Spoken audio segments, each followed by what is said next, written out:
ताज्या बातम्यांसाठी पाहत रहा तीचा सागर न्यूज।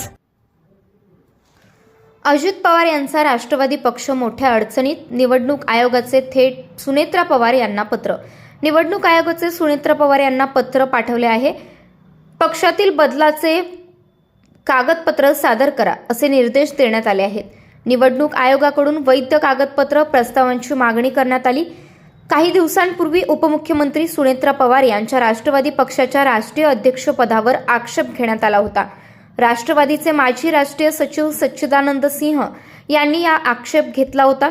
राष्ट्रवादी काँग्रेस पक्षाच्या राष्ट्रीय अध्यक्षा सुनेत्रा पवार यांची अध्यक्षपदी झालेली निवड घटनेला धरून नसल्याचा दावा सच्चिदानंद यांनी केला होता। यानंतर आता भारतीय निवडणूक आयोगाने 27 जुलै 2026 रोजी राष्ट्रवादी काँग्रेस पक्षाच्या राष्ट्रीय अध्यक्षा सुनेत्रा पवार यांना एक पत्र पाठवले।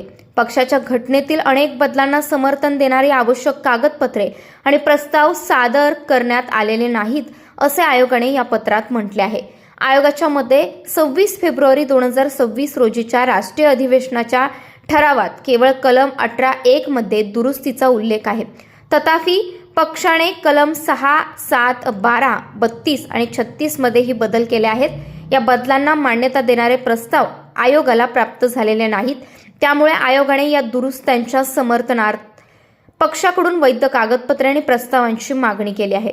जर राष्ट्रवादी काँग्रेस पक्ष या दुरुस्त्यांच्या समर्थनार्थ आयोगाला वैध प्रस्ताव आणि कागदपत्रे सादर करण्यात अयशस्वी ठरला तर अनेक मोठे प्रश्न निर्माण होऊ शकतात। पक्षाची सध्याची राष्ट्रीय कार्यकारिणी वैध आहे का? राष्ट्रीय पदाधिकाऱ्यांच्या नेमणुका नियमानुसार करण्यात आल्या आहेत का? असे प्रश्न निवडणूक आयोगाने उपस्थित केले। सुधारित घटनेच्या आधारावर घेतलेले संघटनात्मक निर्णय कायदेशीरदृष्ट्या योग्य आहेत का? अशा परिस्थितीत राष्ट्रीय अध्यक्ष म्हणून सुनेत्रा पवार यांच्या कायदेशीर दर्जावर आणि त्यांनी केलेल्या संघटनात्मक नियुक्त्यांवर प्रश्नचिन्ह निर्माण होऊ शकतं। तथापि या प्रकरणावरील अंतिम निर्णय निवडणूक आयोगाच्या तपासावर आणि उपलब्ध कागदपत्रांवर अवलंबून असेल। आयोगाने अद्याप अंतिम निर्णय घेतलेला नाही। आयोगाने केवळ आवश्यक कागदपत्रे आणि प्रस्ताव मागवले आहेत। तथापि जर पक्ष ती सादर करण्यात अयशस्वी ठरला तर पक्षाची सुधारित घटना, राष्ट्रीय कार्यकारी, राष्ट्रीय पदाधिकारी आणि संघटनात्मक नियुक्त्यांच्या वैधतेवर गंभीर प्रश्नचिन्ह निर्माण होऊ शकतं। नेमकं काय होतंय जाणून घेण्यासाठी पाहत रहा तीचा जागर न्यूज।